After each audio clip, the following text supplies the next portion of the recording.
नमस्कार, yes news महाराष्ट्रामध्ये आपल्या सर्वांचे स्वागत। राज्य गुप्तवार्ता सह आयुक्त डॉक्टर रवींद्र शिसवे यांच्या हस्ते 300हून अधिक विद्यार्थ्यांना पदवी प्रदान। डॉक्टर शिसवे यांच्या मार्गदर्शनाने विद्यार्थी झाले मंत्रमुग्ध। जीवनदीप शैक्षणिक संस्था संचलित कला, वाणिज्य व विज्ञान महाविद्यालय गोविली येथे शैक्षणिक वर्ष 2024-25 चा पदवी प्रदान समारंभ महाराष्ट्र राज्य गुप्तवार्ता विभागाचे सह आयुक्त डॉक्टर रवींद्र शिसवे IPS यांच्या हस्ते मोठ्या उत्साहात व दिमागदार वातावरणात पार पडला। यावेळी विविध विद्याशाखांतील 300हून अधिक विद्यार्थ्यांना डॉक्टर शिसवे यांच्या हस्ते पदवी प्रदान करण्यात आली। कार्यक्रमाची सुरुवात प्राचार्य डॉक्टर अशोक वाघ यांच्या प्रास्ताविकाने झाली।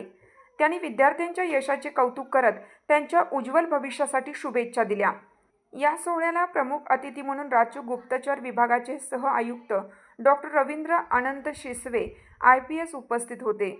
त्यांनी विद्यार्थ्यांना करिअर, स्पर्धा परीक्षा आणि जीवनातील आव्हानांना सामोरे जाण्याबाबत मोलाचे मार्गदर्शन केले। यावेळी त्यांनी ज्ञानेश्वर माऊली, संत तुकाराम महाराज यांचे अनेक श्लोक, ओव्या, कविता सादर करून मन, संवेदना, मूल्य यावर भाष्य करून कष्टाला पर्याय नसल्याचे सांगून वाम मार्ग व सरळ मार्ग यातील फरक सांगितला।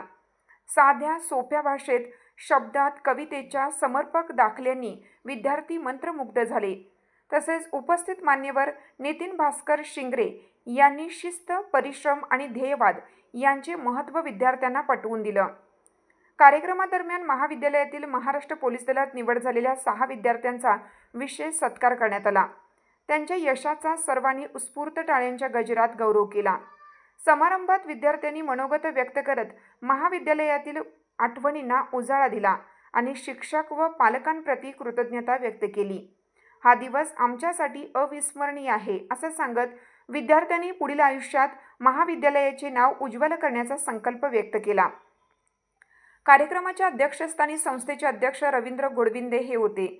त्यांनी संस्थेच्या प्रगतीचा आढावा घेत विद्यार्थ्यांना सामाजिक जबाबदारी जपण्याचं आवाहन केलं।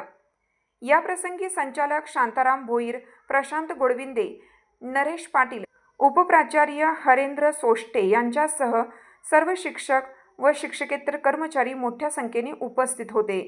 यस न्यूज महाराष्ट्रासाठी संजय कांबळे, सहसंपादक।